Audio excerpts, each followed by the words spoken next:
پروردگار بحروں بر، پروردگار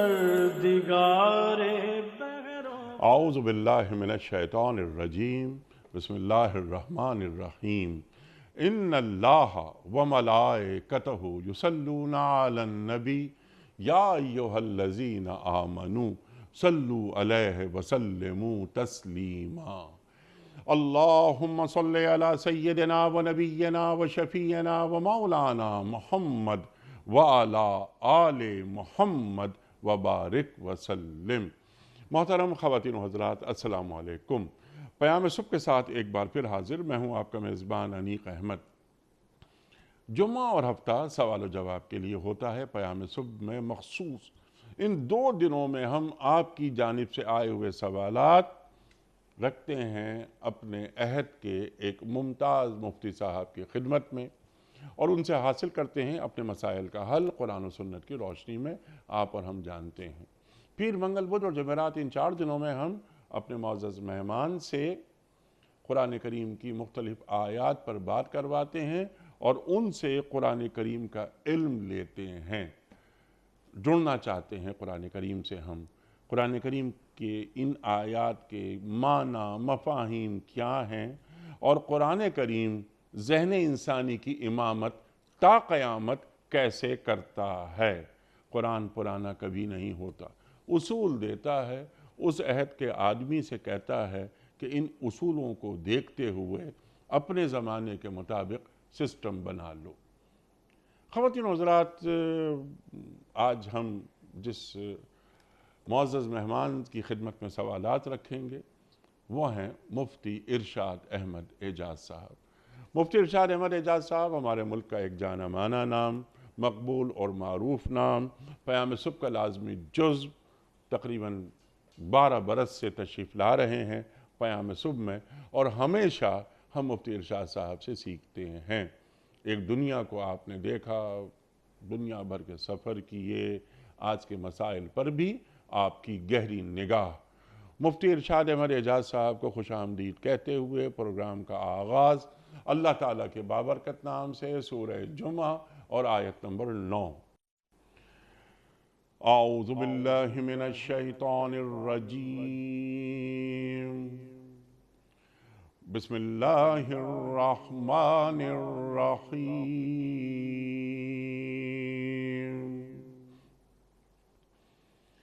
یا ایہا الذین آمنوا اذا نودی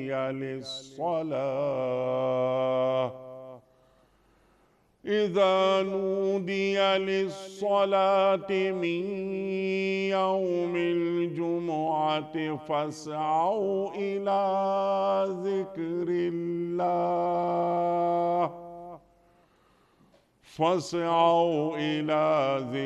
اللہ وذروا البیع ذالکم خیر لکم ان کنتم تعلمون۔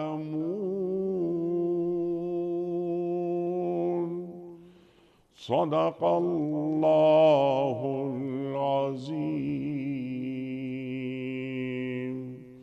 اے لوگو جو ایمان لائے ہو، جب پکارا جائے نماز کے لیے جمعے کے دن تو اللہ کے ذکر کی طرف دوڑو اور خرید و فروخت چھوڑ دو، یہ تمہارے لیے زیادہ بہتر ہے اگر تم جانو۔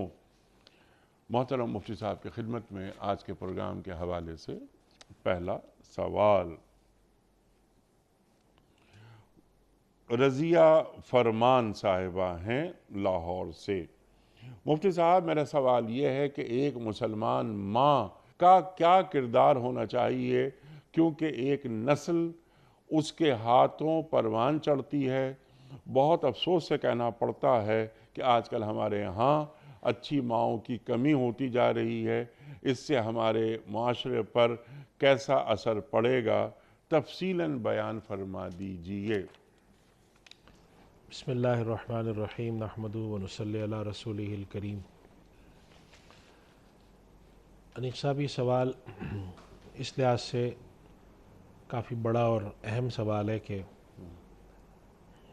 ہم اپنے اس پروگرام کے ذریعے جو پیغام لوگوں کو پہنچاتے ہیں وہ یہ ہے کہ ہمارا دین ہم سے کس طرح کے لوگوں کا تقاضا کرتا ہے، اور ایک پیغام جو ہم اس پروگرام سے مستقل پہنچاتے ہیں کہ انسان کی تربیت کا جو سب سے پہلا مرحلہ ہوتا ہے جی وہ گھر سے، ماں باپ سے شروع ہوتا ہے۔ سبحان اللہ۔ لہٰذا ایک باپ کیسا ہونا چاہیے، ایک ماں کیسی ہونی چاہیے، جی پھر اس کے بعد خاندان کیسا ہو، پھر اس کے بعد معاشرہ کیسا ہو۔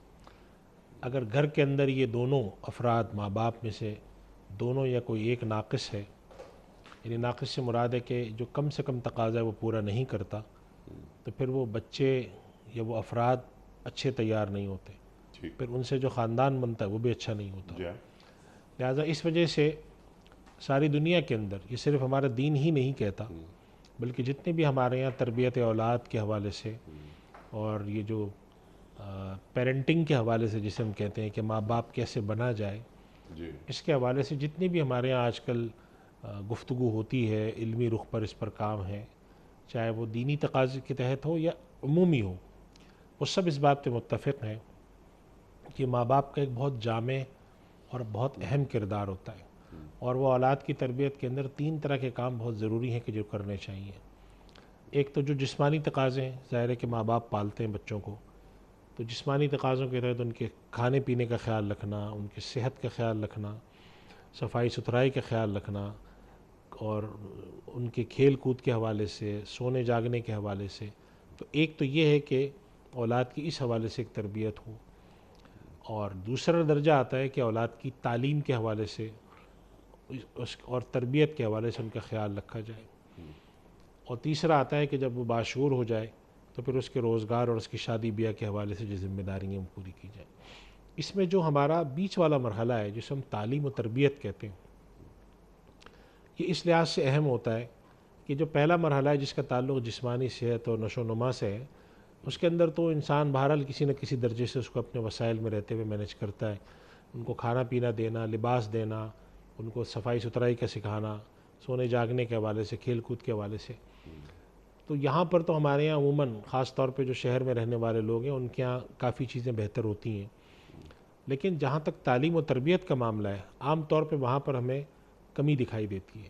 تو ایک جو ایک اچھی ماں ہے، وہ نہ صرف یہ کہ اولاد کی جسمانی ضرورتوں کو پورا کرتی ہے، ان کے کھانے پینے کا، ان کے صحت کا، ان کے کھیل کود کا، ان چیزوں کا خیال رکھتی ہے، اس کے ساتھ ساتھ وہ ان کی تعلیم اور تربیت دونوں کا۔ ہمارے ہاں آج کے دور میں جتنے بھی سماجیات پر لکھنے والے لوگ ہیں، وہ تقریباً ایک نقطے پہ متفق ہیں کہ آج کے دور میں تعلیم تو کافی ہے لیکن تربیت کی کمی ہے، کیونکہ اگر ہم پچھلے 50-100 سال پہ نظر ڈالیں تو ہمیں خاندانوں میں پورے پاکستان کے اندر دیہات زیادہ بڑا ہے، اور آج بھی یہ حال ہے کہ دیہات میں اور شہروں میں بھی آج سے 50 سال یا 70 سال پہلے کی جو خواتین تھیں وہ بہت زیادہ پڑھی لکھی نہیں ہوتی تھیں۔ آپ کو خال کوئی پی ایچ ڈی ملے گا، ماسٹرز بھی نہیں ملتی تھی، ایک عام سی ان کی تعلیم ہوتی تھی، کسی نے میٹرک کیا ہوتا تھا، کسی نے انٹر کیا ہوتا تھا، حد سے حد ہوتا تھا تو گریجویشن، لیکن وہ تربیت ایسی تھی ان کی عالی شان کہ وہ ایک پوری نسل جو ہے ان کی تربیت سے سیکھتی تھی۔ گاؤں دیہات کے اندر تو یہ تک تھا کہ خواتین کو پڑھنا لکھنا نہیں آتا تھا، لیکن پورے خاندان کو وہ تربیت دے کے کھڑا کرتے ہیں۔ تو معلوم یہ ہوا کہ تعلیم ایک الگ چیز ہے، تربیت ایک الگ چیز ہے۔ تربیت کیا کرتی ہے؟ تربیت انسان کے اندر جو اللہ تعالیٰ نے نفسانی تقاضے رکھے ہیں، انسان کو اللہ تعالیٰ نے انسان کے اندر مال کی محبت رکھی ہے، انسان میں غصہ رکھا ہے، اس میں خواہشات رکھی ہیں، ان کی تہذیب کرتی ہے تربیت، اور سکھاتی ہے کہ کہاں پر آپ نے کیا چیز کرنی ہے۔ اس کے مقابلے میں، غصے کے مقابلے میں تحمل سکھاتی ہے، خواہشات، مال کمانے کی حوث کے مقابلے میں قناعت سکھاتی ہے، اجتماعیت سکھاتی ہے، انفرادی طور پہ رہنے کے بجائے۔ اگر یہ تربیت کم ہوتی ہے تو پھر خاندان بھی بکھرے ہوئے ہوتے ہیں، خاندان بکھرے ہوئے ہوتے ہیں تو معاشرہ بکھرا ہوتا ہے، معاشرہ بکھرا ہوتا ہے تو پھر وہ حال ہوتا ہے جو آج ہو رہا ہے۔ اس وجہ سے ایک ماں کا کردار اور ایک باپ کا کردار صرف اولاد کی جسمانی ضروریات اور ان کو پال پوس کے بڑا کر دینا، یا ان کو اسکول بھیج کر اس قابل کر دینا کہ وہ دنیا کے تقاضوں کے تحت جو تیسرا مرحلہ آتا ہے کہ ان کی شادی ہو اور وہ معاشرے کا ایک فرد بن کر اپنی زندگی شروع کریں، اس قابل بنا دیا کہ بھئی تم کمانا شروع کر دو۔ تو اس وجہ سے تربیت کے اندر ہمارا دین کے جو تقاضے ہیں وہ بھی شامل ہونے چاہیے، معاشرتی تقاضے بھی، سیوک سینس بھی۔ ہم اکثر جب ہم بیٹھتے ہیں مختلف مجالس میں تو ہم گفتگو کرتے ہیں، نہیں صاحب آپ زیادہ سابقہ پڑتا ہے کہ آخر کیا وجہ ہے کہ لوگوں کا معیار اخلاق آج سے 15 سال پہلے کچھ اور تھا، آج کچھ اور ہے، اور خاص طور پہ سوشل میڈیا آنے کے بعد لوگ جھوٹ بولتے ہیں، لوگ گالیاں دیتے ہیں، تحمل و برداشت نہیں ہے۔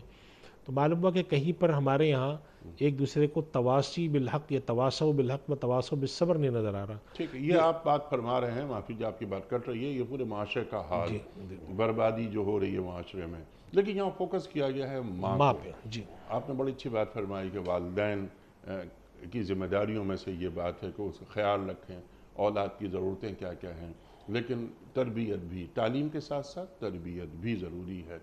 مفتی صاحب، ہمارے والدین نے جس طرح ہماری تربیت کی یا توجہ دی بھرپور، کیا ہم اس انداز میں اپنی اولاد کی تربیت کر رہے ہیں؟ یہی میں عرض کر رہا ہوں انیس صاحب کہ ہمارے یہاں کیا وجہ ہے کہ 50 سال پہلے کے لوگوں کی تربیت تعلیم کے باوجود اچھی ہوتی تھی، جی، تعلیم نہ ہونے کے باوجود، نہ ہونے کے باوجود، اور آج تعلیم زیادہ ہونے کے باوجود تربیت میں وہ بات نہیں ہے، تو کہیں کمی ہے۔ ٹھیک ہے اور وہ کمی یہ ہے کہ ہمارا جو خاندان یا جسے ہم گھر کہتے ہیں، جی، گھر کے اندر جو ہمارا گھر کا یونٹ ہوتا ہے جس کے اندر ماں ہوتی ہے اور باپ ہوتے ہیں، ان کی تربیت میں کچھ کمی آئی ہے، لہٰذا تربیت کی طرف وہ توجہ دینا، حلال اور حرام کی تعلیم دینا، ان کے ساتھ اولاد کے ساتھ وقت بتانا، اور اس چیز کی فکر دینا کہ تمہارے اندر تحمل ہو، اخلاق ہو، بڑوں کی تعظیم ہو، چھوٹوں کا خیال رکھو، اجتماعیت رکھو، لڑائی جھگڑے سے بچو، ان چیزوں کی طرف توجہ کم ہوئی ہے۔ اور انیک صاحب، معاشرے جو ہیں وہ دولت پہ نہیں اکٹھے ہوتے، معاشرے صحت مند معاشرے اکٹھے نہیں ہوتے، معاشرے اکٹھے ہوتے ہیں اخلاقی، جب آپ کا پیکر اخلاقی بنتا ہے تب معاشرے اکٹھے ہوتے ہیں، معاشروں میں اتحاد پیدا ہوتا ہے۔ ٹھیک ہے، اور اگر معاشروں کے اندر صرف یہ سکھا دیا جائے کہ تمہیں کمانا ہے، ٹھیک، تمہیں آگے نکلنا ہے، تمہیں سب سے آگے جانا ہے، ٹھیک، اجتماعیت کی کوئی فکر نہ ہو، اخلاق کی کوئی فکر نہ ہو، تمہارے پاس بڑا گھر ہو، بڑی گاڑی ہو، معاشرے میں تمہارا سماجی مرتبہ ہو، اس کے لیے اگر تمہیں باہر نکلنا پڑے، لڑنا پڑے تو لڑو، جی، اس کے نتیجے میں جو معاشرہ پھر پروان چڑھ کے باہر آتا ہے، جی، وہ معاشرہ ایک دوسرے کا خیال رکھنے والا غمخوار معاشرہ نہیں ہوتا، وہ خود غرض معاشرہ ہوتا ہے، لوٹ کھسوٹ کرنے والا معاشرہ ہوتا ہے۔ اس وجہ سے میں سمجھتا ہوں کہ ماں سب سے پہلا جو تربیت آتے، اور یہ بات سب جانتے ہیں کہ چونکہ بچہ زیادہ وقت ماں کے پاس گزارتا ہے، تو بچے کی جو تربیت ہے اس کا بڑا حصہ خصوصاً چھوٹی موٹی چیزوں کا جو گھریلو ہیں گھر کے اندر کی، وہ ماں کا ہے، اور معاشرے کے ساتھ متعارف کرانا، معاشرے میں میل جول کرانا، وہ جو ہے باپ کا ہے۔ اور ایک اور بات انیق صاحب، جو آج کل جو ہمارے یہاں ماں باپ کی تربیت کے حوالے سے جو بعض پروگرام اور ریسرچ ہو رہی ہے پیرنٹنگ وغیرہ جسے ہم کہتے ہیں، جی، اس کے اندر ایک بات بہت اہم نوٹ کی جاتی ہے، اور ہمارے یہاں جتنے بھی اس کے ایکسپرٹ ہیں وہ جب ماں باپ کے ساتھ سیشن کرتے ہیں یا تربیت اولاد کا سیشن کرتے ہیں تو وہ کہتے ہیں، اور وہ ہے وہ بات جو آپ کہہ رہے ہیں کہ ماں باپ کا اپنی اولاد کے ساتھ وقت گزارنا۔ اب وہ یہ کرتے ہیں کہ صبح اٹھ کے آپ نے بچے کو 2.5 سال 3 سال کی عمر سے اسکول بھیج دیا، صبح اٹھ کے یونیورسٹی بھیج دیا، 2.5 سال کی عمر سے جب بچہ جانا شروع ہوتا ہے تو تقریباً آج کل کے دور میں وہ 25 سال 24 سال کی عمر تک پڑھتا ہی رہتا ہے، تو ایک بہت بڑا دن کا حصہ وہ باہر گزارتا ہے۔ اس کے آنے کے بعد کیا ماں باپ اس کے ساتھ تربیت کے حوالے سے کوئی وقت گزارتے ہیں کہ تم نے کیا پڑھا، کیا سیکھا، کیا کرتے ہو؟ تو یہ وقت ہمارے یہاں نہیں گزارا، وہ کہتے ہیں بھئی یہ تو اس کا ہے، اور اگر بہت زیادہ پڑھائی میں ناقص ہے تو ٹیوشن سینٹر بھیج دو۔ تو اس کا مطلب یہ ہوا کہ بعض تربیت کی ذمہ داریاں ماں باپ نے پیسے دے کر اداروں کے حوالے کر دی ہیں، جو کہ عملاً ممکن نہیں ہے، اور آج ہمارے بچوں کی تربیت میڈیا کر رہا ہے۔ پھر رہ جاتا ہے ان کے ہاتھ میں رحم و کرم پر معاشرہ، ٹھیک، باہر کے لوگ، میڈیا اور سوشل میڈیا۔ ٹھیک، تو جو اصل کردار ہے، تو آج کل ہمارے یہاں جو تلقین کی جاتی ہے کہ آپ اولاد کے ساتھ وقت گزاریں، ٹھیک، جیسے بعض خاندانوں میں یہ رواج تھا، وہ کہتے تھے کہیں پر بھی جاؤ کھانا ہم نے سب نے ساتھ مل کر کھانا ہے، ٹھیک، نماز کا وقت ہوگا تو کوئی ایک نماز اگر گھر کے اندر بچیاں ہیں، خواتین اور آدمی کی نماز چھوٹ گئی، باہر مسجد میں نہیں پڑھ سکا، اس نے اعلان کہ آج ہمارے گھر میں جماعت سے نماز ہوگی۔ ٹھیک، ہم 2 باتیں دین کی سیکھیں گے، 2 باتیں اخلاق کی سیکھیں گے، سبحان اللہ، کچھ سیوک سینس سیکھیں گے، اولاد کے ساتھ بٹھا کر کہا کہ بھائی سگنل کی لائٹ پر رکنا، پڑوسی کو تمہارے قول و فعل سے تکلیف نہ ہو، یہ ساری وہ چیزیں ہیں جس کو ماں باپ اپنی اولاد کے اندر گھساتے ہیں، ماں گھساتی ہے ٹھیک روزانہ بول بول کے، تب وہ جا کر جب 25 سال کا یا اور 26 اپنے کردار کو گواہ بنا گواہ کر بنا کر، اب اگر اس میں غفلت ہوگی اور آپ ہر چیز دوسروں کے حوالے کریں گے تو ٹھیک پھر آپ بعد میں لوگ شکایت کرتے ہیں کہ جی میرا بیٹا بڑا ہو کیسا بن گیا ویسا وقت لگانا چاہیے۔ اور لوگ ہمارے یہاں کیا سمجھتے ہیں کہ اگر میں کما کر اپنی اولاد کو اچھے اسکول بھیج رہا ہوں، اچھے ٹیوشن سینٹر بھیج رہا ہوں، اچھے اس کو ہم نے گیجٹس دلائے ہوئے ہیں، اس کے ہاتھ میں اچھا موبائل، اچھا لیپ ٹاپ، اچھا ٹیبلٹ ہے، تو بس سب کچھ صحیح ہے، ایسا نہیں ہے۔ ٹھیک سب سے قیمتی چیز ہے وقت، ٹھیک اور آپ روزانہ 10 منٹ یا ہفتے میں 2 گھنٹے یا کوئی ایسا ٹائم ان کو معلوم ہونا چاہیے کہ ہم اپنے ماں باپ سے کیا سیکھیں، اور آج کے دور میں خصوصاً ایک تعلق قائم ہو، دوستانہ تعلق ہو، اس طرح کا تعلق ہو، تاکہ ان کو یہ معلوم ہو کہ ہماری ان چیزوں کا جواب ہمیں گھر سے ملے گا، ہمیں کہیں اور نہیں جانا پڑے گا۔ ماں اور باپ بننا ایک ذمہ دارانہ عمل ہے، اللہ ایک عہدے پر فائز کر رہا ہے، پوچھا جائے گا بالکل کہ پوچھا تربیت کیسے کی تھی اولاد کی۔ قرآن کریم کی بہت ساری آیات اس ذیل میں، یا ایھا الذین آمنوا قوا انفسکم واہلیکم نارا، اللہ اکبر، یا ایھا الذین آمنوا لا تلھکم اموالکم ولا اولادکم عن ذکر اللہ، اور بہت ساری آیات قرآن کریم میں موجود ہیں۔ لیکن محض ماں اور باپ بن جانا کافی نہیں ہوتا، اس ذمہ داری سے عہدہ برا ہونا پڑتا ہے کہ اللہ تو نے ہمیں والدین کے درجے پر فائز کیا۔ بالکل ایسے جس طرح تربیت ہوتی تھی 40-50 سال پہلے، آج وہ تربیت کہاں ہے؟ اللہ اکبر۔ اور کبھی کبھی خوف آتا ہے کہ اگلے 20-25 سال میں سوسائٹی کہاں چلی جائے گی۔ جی بالکل ایسے یہ رب ارحمہما کما ربیانی صغیرا، یہ کون لوگ ہیں بتانے والے کہ دیکھو قرآن پڑھو اور قرآن سے سیکھو کہ اللہ تعالیٰ کیا فرما رہا ہے، والدین کے لیے دعائیں کیسے مانگی جاتی ہیں۔ اور جب تربیت اولاد نہیں ہوئی تو اس بے تربیت اولاد سے کسی دعا کی توقع بھی نہیں رکھنی چاہیے۔ بالکل ایسی بالکل ایسی تربیت تو ہم نے کی نہیں اولاد کی، اور پھر توقع یہ ہوتی ہے کہ ہماری اولاد بڑی نیک، دیندار، باوقار، با کردار اور دعائیں ہمارے لیے کرے گی، بالکل تو ایسی وہی چیز لوٹاتی ہے اولاد جو اسے دیا جاتا ہے۔ ٹھیک ہے مفتی صاحب، اگلا سوال سمپل سوال ہے، لیکن یہ سوال ایک مفتی صاحب کی طرف سے آیا ہے، اور ان کا مفتی عبد الحنان صاحب ہیں۔ ان کا سوال یہ ہے آپ سے کہ مفتی صاحب، میرا سوال یہ ہے کہ اللہ پاک کے نزدیک سب سے بہتر عمل کون سا ہے؟ دیکھیے یہ سب مختلف روایات سے معلوم ہوتا ہے کہ مختلف اعمال اللہ کے نبی صلی اللہ علیہ وسلم نے بیان فرمائے۔ نہیں علماء کے ہاں جیسے ایک حدیث شریف میں آتا ہے کہ اللہ کے نبی صلی اللہ علیہ وسلم فرماتے ہیں کہ اللہ کو سب سے زیادہ عمل وہ پسند ہے جو کہ دائمی طور پہ کیے جائیں، ٹھیک، مستقل کیے جائیں، چاہے وہ تھوڑے ہوں۔ ٹھیک، تو علماء نے اس پر ایک گفتگو کی ہے کہ اللہ کے نبی صلی اللہ علیہ وسلم نے مختلف احادیث میں مختلف باتیں فرمائی ہیں۔ ٹھیک، جیسے آپ صلی اللہ علیہ وسلم نے فرمایا کہ تم میں بہترین لوگ وہ ہیں جو اپنے گھر والوں سے اچھے ہیں، ایک جگہ فرمایا تم میں بہترین وہ ہیں جس نے قرآن کریم سیکھا اور سکھایا، سبحان اللہ، اور ایک جگہ فرمایا کہ خیر الناس من ینفع الناس۔ تو اس سے معلوم ہوا کہ اللہ سبحانہ و تعالیٰ نے جو اعمال رکھے ہیں اس کے اندر جہاد رکھی ہیں۔ ٹھیک، اب جیسے کہ نماز کے بارے میں کہ نماز کو بر وقت ادا کرنا اللہ کو پسند عمل ہے، یہ اسی طریقے سے دعا کرنا اللہ کو پسند ہے۔ تو مختلف اعمال ہیں جن کی مختلف جہات رکھی ہے، اور اس پر ہمارے یہاں بہت سارے حضرات نے اس پہ گفتگو کی ہے کہ اللہ تعالیٰ نے یہ چیز کیوں رکھی، اور زیادہ تر حضرات کی رائے یہ ہے کہ اللہ تعالیٰ نے مختلف مزاج کے لوگ بنائے ہوتے ہیں۔ سبحان اللہ، کچھ لوگ ہوتے ہیں جن کا عبادت کا ذوق زیادہ ہوتا ہے، کچھ کا خدمت خلق کا ذوق زیادہ ہے، کچھ کا کسی اور چیز کا زیادہ ہے، کسی کا کسی اور چیز کا زیادہ ہے۔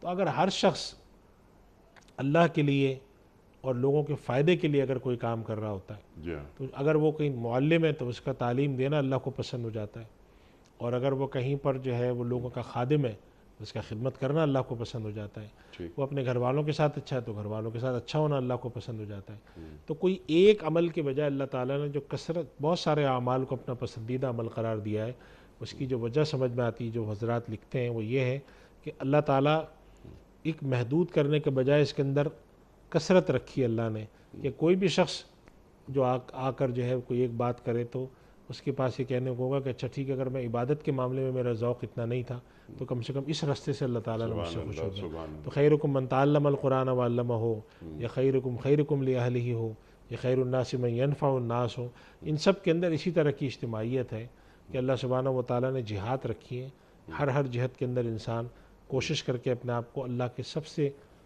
پیارا بنانے کی کوشش کرے۔ اس معنی میں اگر ہم دیکھیں ان کے سوال کا جواب تو مختلف چیزیں اس کے اندر شامل ہیں۔ سبحان اللہ، سبحان اللہ، سبحان اللہ، سبحان اللہ۔ اور اس بات پر بھی بڑے غور کرنے کی ضرورت ہے کہ ہر شخص کے اندر مختلف خصوصیات ہوتی ہیں، تو اس خصوصیت کو تلاش کیا جائے۔ آج کی ماڈرن سائنس میں، جدید دنیا میں ہم اسے HR کہتے ہیں نا۔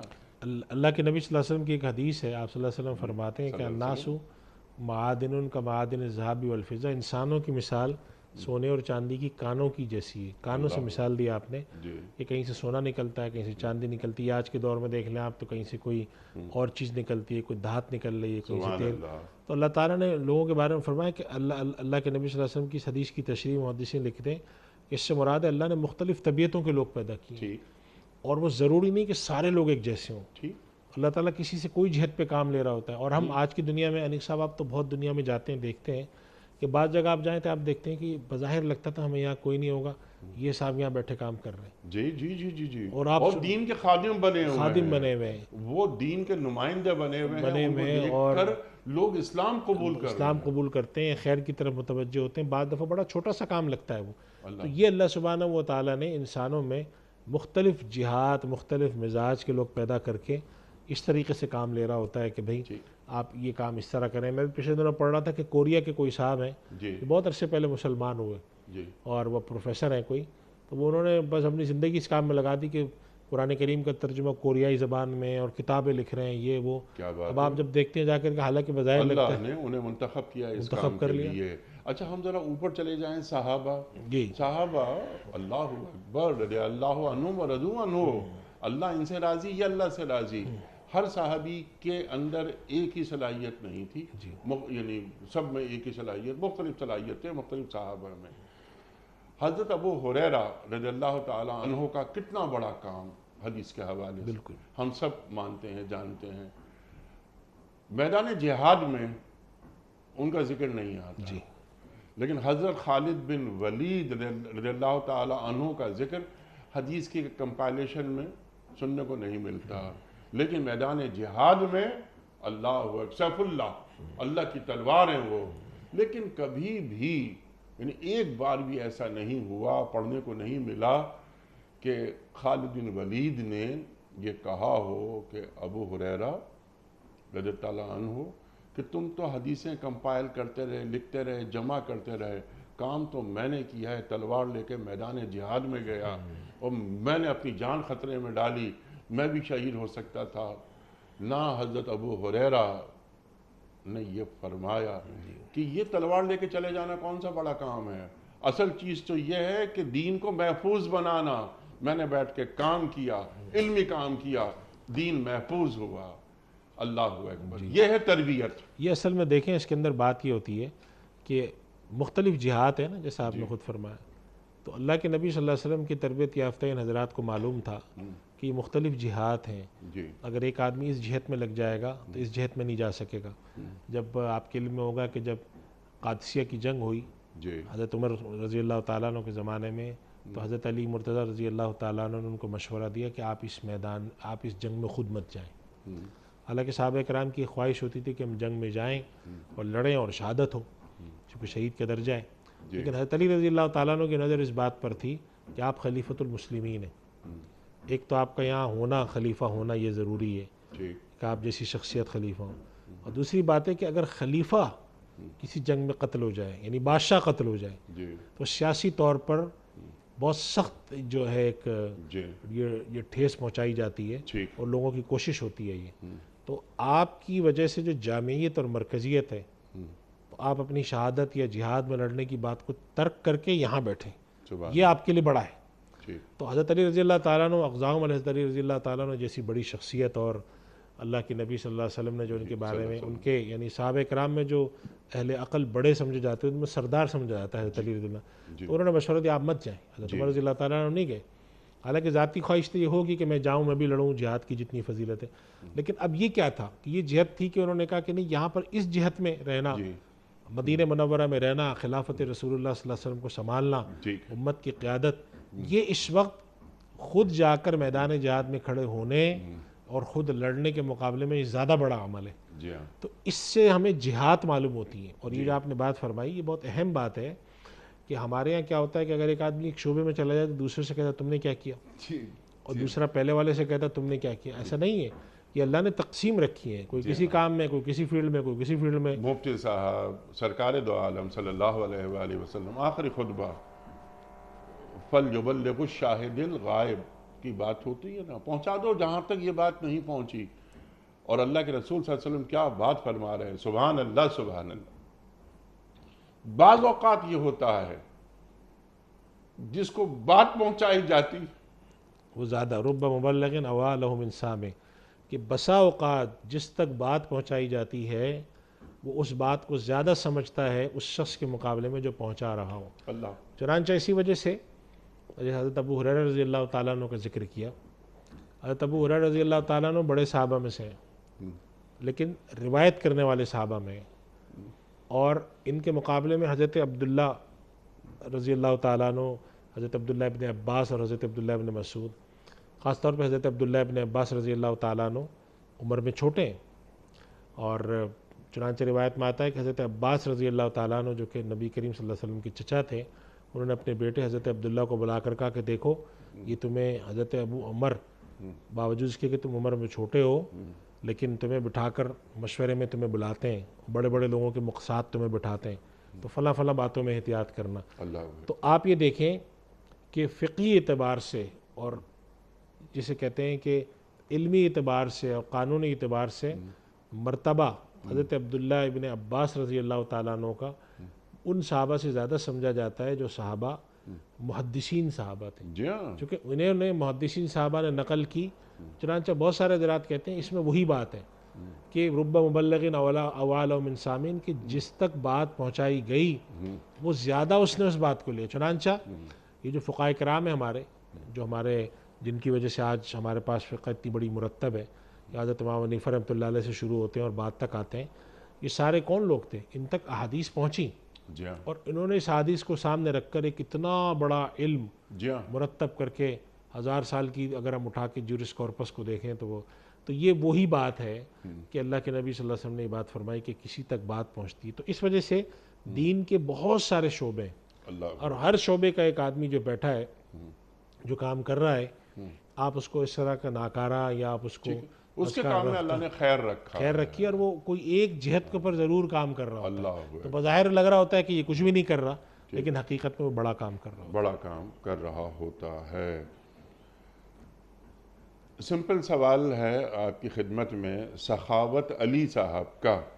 مفتی صاحب میرا سوال یہ ہے کہ ہمیں کیسے پتہ چلے گا کہ اللہ پاک ہم سے راضی ہیں یا ناراض؟ دیکھیں یہ جو سوال ہے نا کہ اللہ مجھ سے راضی ہے یا ناراض، تو یہ فکر اچھی ہے کہ انسان کو فکر ہو کہ اللہ راضی ہے یا ناراض ہے، ٹھیک لیکن اس فکر کے بارے میں یہ سوچنا کہ مجھے کوئی خواب آ جائے جی یا مجھے کوئی ایسی چیز سے پتہ چل جائے کہ اللہ مجھ سے راضی ہے، ٹھیک تو ایسا نہیں ہوتا۔ انسان کے اپنے اعمال دیکھنے چاہیے۔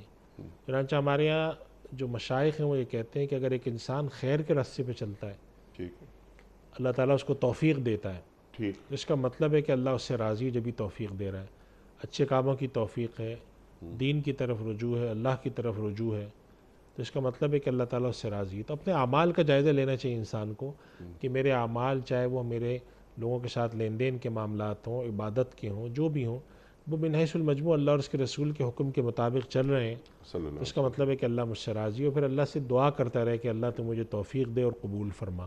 ٹھیک ہے یہ نہیں ہے کہ آپ کوئی ایسی تلاش کریں کہ بھائی مجھے پتہ چل جائے کہ میری زندگی صحیح، ایک بات۔ سبحان اللہ دوسری اہم بات یہ ہے کہ بعض دفعہ ایسا ہوتا ہے انسان کی زندگی کے اندر 10%، 15% کمی کوتاہیاں ہوتی ہیں، ٹھیک تو ایسا نہیں ہے کہ اللہ تعالیٰ کسی سے راضی تو 100% راضی ہے۔ اس کے بعض اعمال ایسے ہیں، انسان کے بارے میں فرمایا کہ انسان جو ہے وہ غلطی بھی کرتا ہے، خطا بھی کرتا ہے، اچھائیاں بھی کرتا ہے، تو اللہ تعالیٰ اگر کسی کی زندگی کے اندر نیکیاں زیادہ ہیں تو اللہ اس سے زیادہ راضی ہے، کسی کی زندگی میں نیکیاں کم ہے تو اس قدر اس وجہ سے اس بارے میں اس طرح سے دیکھنا چاہیے کہ اگر آپ کی مجموعی زندگی دین کے حکم کے دائرے کے تحت چل رہی ہے تو اس کا مطلب ہے کہ اللہ آپ سے راضی ہے. ساتھ ساتھ آپ استغفار بھی کرتے رہیں کہ پروردگار ہوں تو انسان، مجھ سے کمی کوتاہی ہوتی ہے، اس کو تو معاف فرما. اس سے زیادہ اس بارے میں فکر مند نہیں ہونا چاہیے، اس لیے کہ جب انسان فکر مند ہوتا ہے تو پھر اس کو بعد دفعہ یہ فکر لائق ہو جاتی ہے کہ میرے پاس کوئی خواب آ جائے یا مجھے کوئی اشارہ مل جائے کہ اللہ مجھ سے راضی ہے یا اللہ تعالیٰ مجھے معاف کر دے گا. تو ایسے اشارے یا ایسے خواب ایسے کسی چیز کا انتظار نہیں کرنا چاہیے. ہمارے یہاں ہمارے بزرگوں کا، ہمارے اسلاف کا، امت کا طریقہ یہ نہیں رہا ہے. طریقہ یہ رہا ہے اپنے اعمال کو کتاب و سنت میں پیش کرتے ہیں، اگر مطابقت ہے تو ٹھیک ہے، نہیں ہے تو اپنی غلطی کی اصلاح کی کوشش کرتے ہیں. بس یہ طریقہ ہے. سبحان اللہ، سبحان اللہ. اور اس سلسلے میں کہ اللہ مجھ سے راضی ہے یا نہیں، گواہی دل سے نہ لے لی جائے. یہ بالکل دل سے لی جائے. اور جیسے وہ ہے بل الانسان علی نفسی بصیرہ ولو القی معاذیرہ، انسان اپنے آپ سے جائزہ لیتا رہتا ہے، اپنے آپ سے پوچھتا ہے. حدیث شریف میں بھی آتا ہے استفتی قلبک، اپنے آپ سے پوچھو. تو انسان اپنے آپ کا جائزہ لے اور اس کو اندازہ ہو کہ ہاں یہ چیز میری غلط ہے، یہ میری صحیح ہے، اس سے اس کو اندازہ ہوتا رہے. لیکن اگر من حیث المجموع اس کے دل میں فکر ہے کہ اللہ مجھ سے راضی ہے یا نہیں، تو یہ فکر بڑی اچھی ہے. اس کا مطلب ہے کہ اس کی طرف، اس کے دل میں ایک تڑپ ہے کہ میرا اللہ راضی رہے. سبحان اللہ. یہ بھی توفیق ہے، اس پہ بھی شکر کرنا چاہیے. اللہ اکبر. حضرت علی کرم اللہ وجہہ کا قول ہے کہ مومن ہمیشہ بیم و رجا کے عالم میں رہتا ہے. بالکل ایسی. اللہ اکبر، اللہ اکبر. تو ایک خوف بھی رہے. بلکہ ایک اور قول یاد آیا مجھے حضرت علی کرم اللہ وجہہ کا کہ بہترین عالم وہ ہے کہ جو لوگوں کو اللہ کی رحمت کا یقین دلاتے ہوئے انہیں گناہوں سے دور رکھ دے. بالکل ایسی. اللہ اکبر، اللہ اکبر. نسرین خدا بخش، اچھا سوال ہے ان کا، اور اس پر تفصیلی گفتگو فرمائیے گا آپ کہ یہ ہمارے رویے کیا ہو گئے ہیں. وہ یہ کہتی ہیں کہ مفتی صاحب میرا سوال آپ کی خدمت میں یہ ہے کہ میں نے لوگوں کو یہ کہتے سنا ہے، ہم دیکھتے ہیں اپنے معاشرے میں کہ وہ یہ فتوے دینے شروع کر دیتے ہیں کہ یہ شخص جہنم میں جائے گا اور یہ تو جنتی ہے. کیا اس طرح کی باتیں کرنا ٹھیک ہے؟ جبکہ ہم سب جانتے ہیں کہ اس کا علم صرف اللہ پاک ہی کو ہوتا ہے، اور اس طرح کی باتیں کرنے والوں کے لیے اللہ پاک کیا فرماتا ہے؟ ارشاد. دیکھیے یہ جو بات ہے نا کہ ہم کسی کے بارے میں یہ فیصلہ کریں کہ یہ جنتی ہے، جہنمی ہے، تو یہ بات تو اللہ اور اس کے رسول صلی اللہ علیہ وسلم کو معلوم ہے. اللہ کے نبی صلی اللہ علیہ وسلم نے بعض صحابہ اکرام کو جنت کی بشارت دی اور ان کو عشرہ مبشرہ کہا جاتا ہے. اب ہم کسی شخص کے عمل کو دیکھ کر یہ تو نہیں کہہ سکتے کہ یہ جہنمی ہے، چونکہ اس بات کی سختی سے ممانعت آئی ہے کہ آپ کسی شخص کے عمل کو دیکھ کر جنت کا یا دوزخ کا فیصلہ کریں. جنت کا فیصلہ جو کرتے ہیں لوگ، پھر بھی اس کے اندر یہ عنصر ہوتا ہے کہ کسی آدمی کا ایک بڑا نیک عمل دیکھا تو اللہ سے خوشگمانی کرتے ہوئے کہ یا اللہ یہ آدمی بڑا اچھا لگا. ایک آدمی اس نے خدمت خلق کی، اور جیسے ابھی پاکستان میں سیلاب کے معاملات ہوئے تھے، اس میں کسی نے دیکھا ہے کہ ایک آدمی نے 50 لوگوں کی جان بچائی، ان کی خوب مدد کی، لگا رہا 10-12 دن، تو لوگ دوسروں سے جا کر کہتا ہے بڑا جنتی آدمی ہے. یہ کہنے میں حرج نہیں ہے، اس لیے کہ یہ خوشگمانی ہے اور اللہ سے ایک اچھی امید ہے کہ ہمارے سامنے کے عمل کے مطابق اللہ کی اس آدمی نے بڑی لوگوں کی خیر خواہی کی، بڑی خدمت کی، لہذا یہ آدمی جنتی ہے. لیکن جہنمی کہنے کا مطلب یہ ہوتا ہے کہ آپ یہ طے کر رہے ہوتے ہیں کہ اس آدمی کو اللہ کی رحمت نہیں ملے گی. جنتی ایک آدمی کو جب آپ کہہ رہے ہوتے ہیں تو آپ کی توقع ہوتی ہے کہ اس نے یہ عمل کیا ہے، شاید اللہ تعالیٰ اس کے اس عمل کی وجہ سے اس کے باقی گناہ بخش دے. حتمی طور پہ یہ کہنا کہ شخص جنت میں لازماً جائے گا یہ تو ہمارا اختیار نہیں ہے، لیکن ایک امید کے طور پہ، دعا کے طور پہ، تمنا کے طور پہ ہم کہہ سکتے ہیں. جہاں تک جہنم کی بات ہے تو اول تو کسی مسلمان کے بارے میں نہیں سوچنا چاہیے، کیسے ہی گناہ گار کیوں نہ ہو، اللہ سے اچھی امید رکھنی چاہیے اور اس کے اللہ سے مغفرت مانگنی چاہیے کہ پروردگار جیسا بھی تھا یہ آدمی، بہرحال مسلمان ضرور تھا، تو اس کے ساتھ نرمی کا معاملہ کرے. چاہے کیسے ہی گناہ گار لوگ، بعض دفعہ لوگ ایسے ہوتے ہیں کہ جن کا کوئی گناہ بڑا ظاہر ہوتا ہے، لوگ اس کی بنیاد پر کہتے ہیں کہ دیکھو فلاں آدمی ایسا ہے، میرا تو خیال ہے جہنمی ہے یہ، یا کوئی آدمی، تو ایسا نہیں کہنا چاہیے. اس سے ہمارے یہاں ہم پوری تاریخ اسلام اٹھا کے دیکھیں، ہمیشہ علماء نے اس بارے میں احتیاط کی ہے کہ بھئی جنت میں یا جہنم میں ڈالنے نہ ڈالنے کا فیصلہ خدا کا اپنا اختیاری فیصلہ ہے. ہم اس کے اختیار میں دخل دینے والے، ہماری کیا مجال ہے اور کیا تاب ہے ہماری. سبحان اللہ. ہاں ہم اس حد تک بات کر سکتے ہیں کہ اللہ تعالیٰ نے جو غلط اور صحیح کاموں کا فیصلہ اپنی کتاب اور اپنے نبی صلی اللہ علیہ وسلم کے ذریعے ہمیں تعلیم کیا ہے، صلی اللہ علیہ وسلم. اس کے مطابق ان صاحب نے جو زندگی بسر کی ہے اس میں یہ طریقہ ان کا ٹھیک نہیں تھا، اور یہ صاحب جو بسر کر رہے ہیں ان کا طریقہ ٹھیک ہے. باقی ان کے ساتھ کیا معاملہ ہوگا، اللہ تعالیٰ ان کو بخش دے گا، ان کا مواخذہ ہوگا، ان کو سزا ملے گی، ہمیں نہیں پتہ. لیکن ہمیں ان کے اس عمل سے اختلاف ہے. فرض کریں کہ ایک آدمی جن کے بارے میں آپ کو پتہ چلے آدمی رشوت خور تھے، جی اب آپ سے کوئی پوچھے جہنمی آپ کہیں کہ بھئی دیکھیں یہ تو ہمیں نہیں پتہ، یہ تو ہم اللہ سے امید کرتے ہیں کہ اللہ تعالیٰ ان کو معاف کرے. ہاں انہوں نے جو طریقہ کار کے تحت زندگی گزاری کہ لوگوں سے رشوت لی، مال کھسوٹا، لوٹ کھسوٹ کی، تو یہ تو سب غلط تھا. باقی اس کے ساتھ اللہ تعالیٰ معاملہ کیا کرے، یہ دونوں چیزوں میں فرق رکھنا چاہیے، ٹھیک. کیونکہ ہمیں یہ نہیں معلوم کہ اس شخص نے ہو سکتا ہے کہ اپنی تنہائی میں کوئی اللہ سے توبہ کی ہو جی ہاں. اور اللہ تعالیٰ اس کو بخش دے.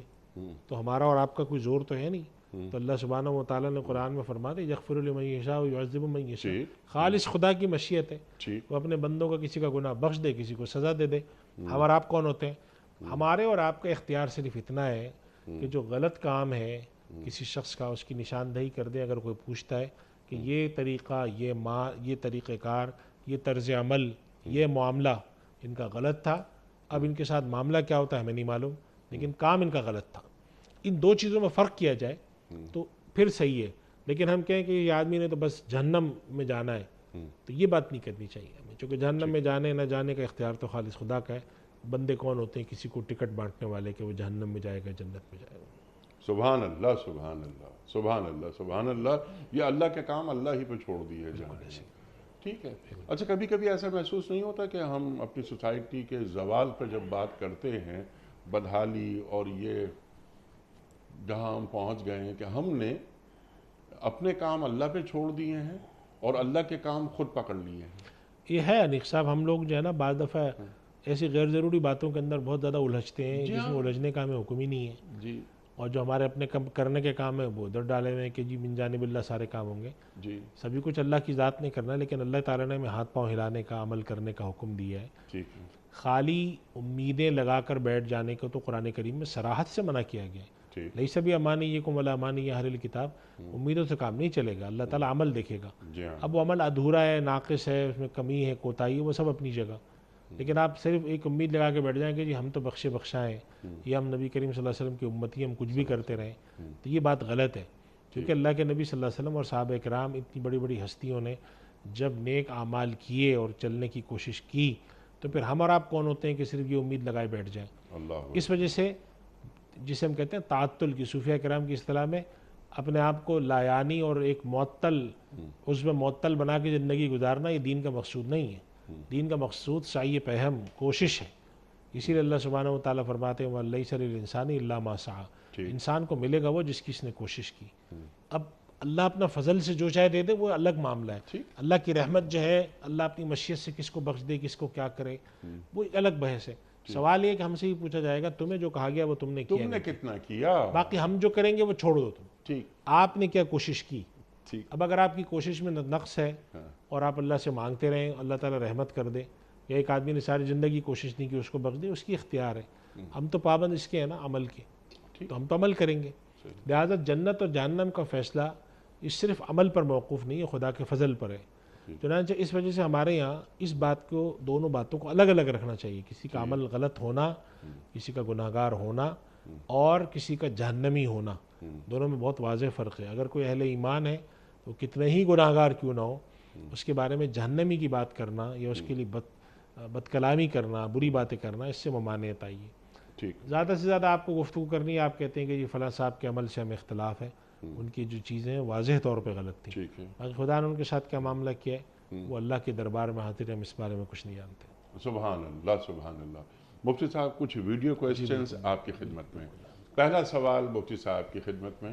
السلام علیکم مفتی صاحب، میرا آپ سے سوال یہ ہے کہ کچھ حضرات جو ہیں وہ مستقل سفر میں ہوتے ہیں، جیسے کہ پائلٹ حضرات ہیں یا ڈرائیور ہوں، تو کیا وہ مستقل طور پہ نماز قصر ادا کریں گے؟ ان کے لیے کیا حکم ہے؟ آج کل کئی لوگوں کے سامنے ساتھ یہ مسئلہ آتا ہے کہ کچھ لوگ مستقل سفر میں ہیں، جی جیسے ڈرائیور ہیں، پائلٹ ہیں، پانی کے جہاز میں جانے والے ہیں، جی اور بہت سارے لوگ ایسے ہیں کہ جو اس طرح کے تاجر ہیں کہ مستقل سفر میں رہتے ہیں.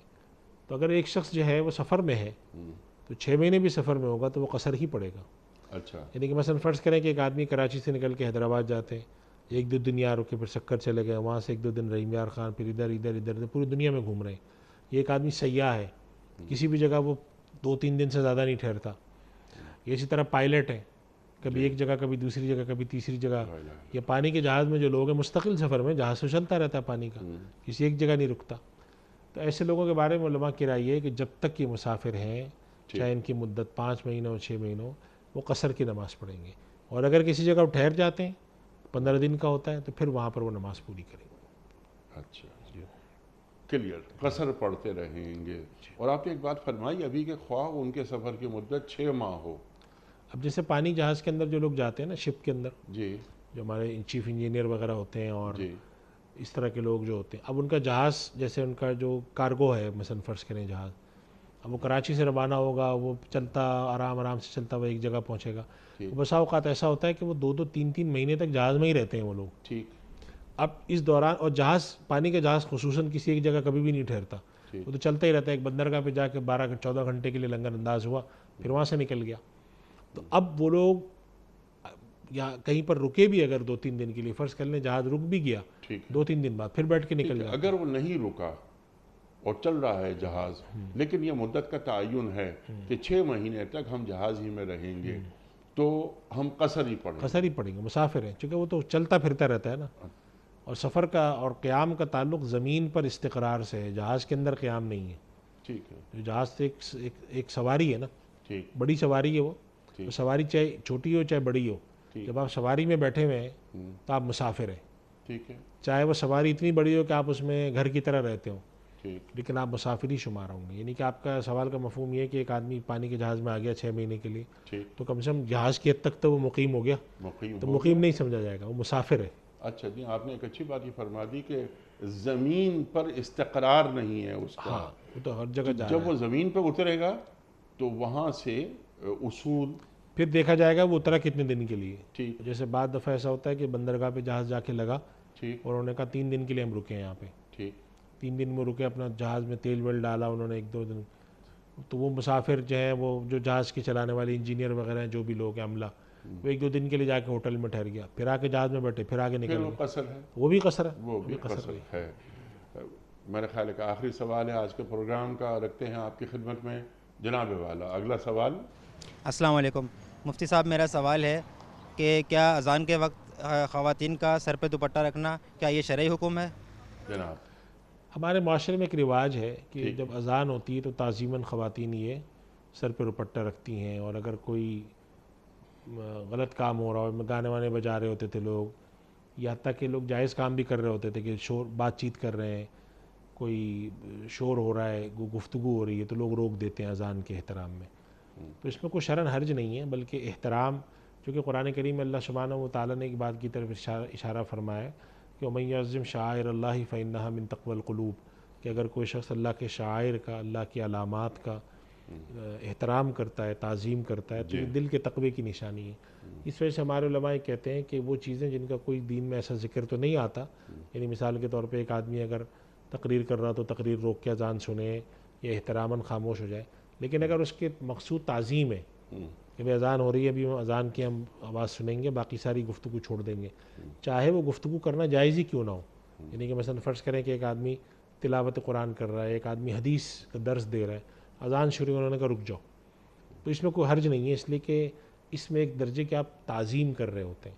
چنانچہ اگر خواتین نے سر پہ دوپٹہ رکھا، گھر میں ہیں اپنے وہ، اور وہاں پہ سر پہ دوپٹہ نہ بھی رکھیں تو گنجائش ہے، لیکن وہ گھر میں بیٹھی ہیں، انہوں نے اذان سنی، سر پہ دوپٹہ رکھا، یا کوئی کام کر رہے تھے اس کو روک دیا، کوئی آواز ہو رہی تھی اس کو روک دیا، ٹی وی چل رہا تھا اس کو بند کر دیا، بچے شور مچا رہے تھے ان کو روک دیا، تو یہ من حیث المجموع دین کے ان شاعر کی، اذان کی، ان کی تعظیم ہے. تو اس میں کوئی حرج نہیں ہے، بلکہ اس کو کرنا چاہیے اس کے حوالے سے. البتہ یہ کہ دین کا کوئی ایسا حکم ہو، ایسا حکم نہیں ہے کہ دین نے کہا ہو کہ جیسی آواز آئے تو سر پہ دوپٹہ رکھو یا خاموشی اختیار کرو، لیکن چونکہ اللہ کی طرف ایک پکار ہے، اب اگر کوئی شخص اس کو توجہ کے ساتھ سنتا ہے، مقصود اس کا تعظیم ہے، تو اس کی میں سمجھتا ہوں کہ حوصلہ افزائی ہونی چاہیے، اور اس چیز کو رواج دینا چاہیے. اس کا فائدہ ہوتا ہے کہ لوگوں کے دل میں خدا کے احکام کی ایک تعظیم رہتی ہے، اور اس تعظیم کے نتیجے میں پھر ظاہر ہے کہ وہ نسل در نسل یہ چیزیں منتقل ہوتی ہیں، اور دین کے حوالے سے لوگوں میں ایک وہ رہتی ہے، تو اس میں کوئی حرج کی بات نہیں ہے، اور اس کو کرنے میں تعظیم کا چونکہ پہلو ہے تو یہ جائز ہے، بلکہ مستحسن قدم ہے۔ ٹھیک ہے۔ اچھا، یہ جو ہم نماز پڑھتے ہیں مرد، اور ہم ٹوپی رکھتے ہیں سر پہ ضرور نماز پڑھنے کے لیے، یہ شرعی ضرورت ہے یا تعظیم ہے؟ یہ اصل میں اس پر گفتگو ہے کہ سر کا ڈھانکنا کیسا ہے۔ تو ہمارے ہاں جو حضرات کی رائے ہے وہ یہ ہے کہ سر کا ڈھانکنا نماز کا حصہ ہے، اچھا، لہٰذا سر کو ڈھانکنا چاہیے۔ کچھ حضرات کی رائے یہ ہے کہ نہیں، سر کا ڈھانکنا ضروری نہیں ہے۔ دونوں رائے ہیں، اور ہمارے یہاں جو بر صغیر ہند و پاک کے علماء ہیں وہ اکثریت کی رائے یہی ہے کہ سر کو ڈھانکنا چاہیے، چنانچہ آپ دیکھیں کہ مساجد کے اندر بھی اس کا اہتمام ہوتا ہے۔ بعض حضرات ہیں وہ کہتے ہیں کہ نہیں، سر کا ڈھانکنا ضروری نہیں ہے۔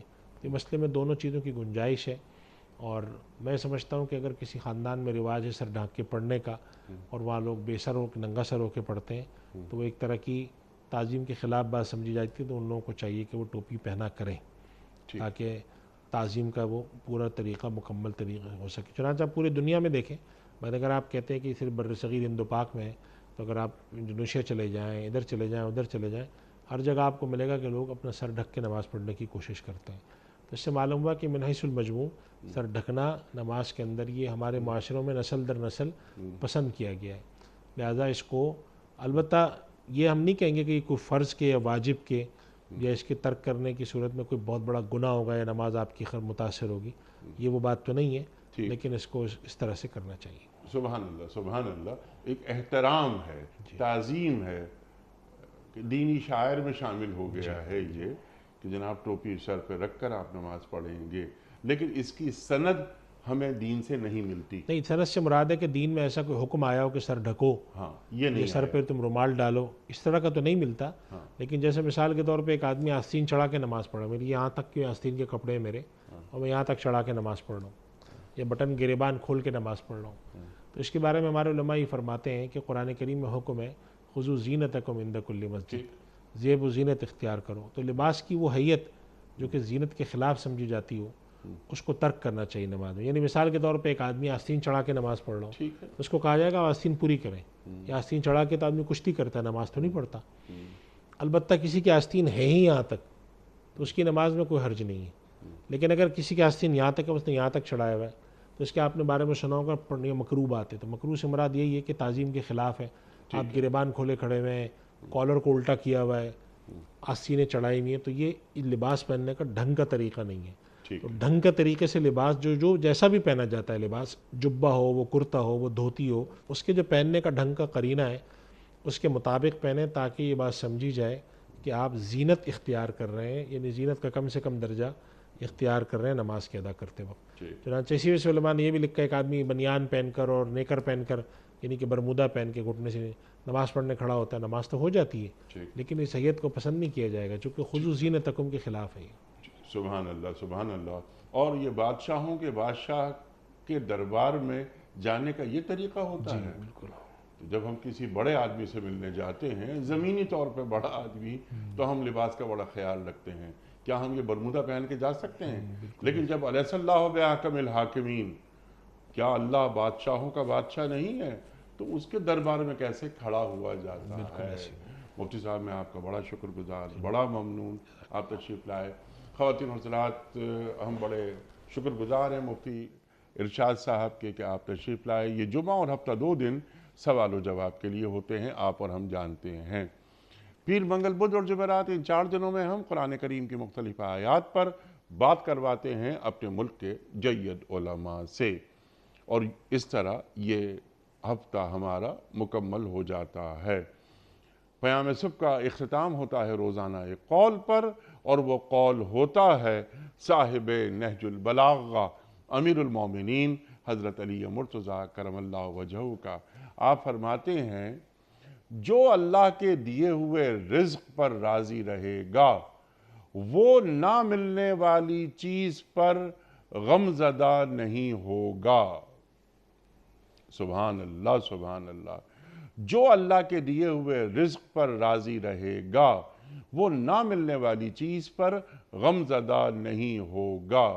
سبحان اللہ، سبحان اللہ۔ اپنے میزبان انیق احمد کو کل تک کے لیے اجازت دیجیے۔ خدا حافظ.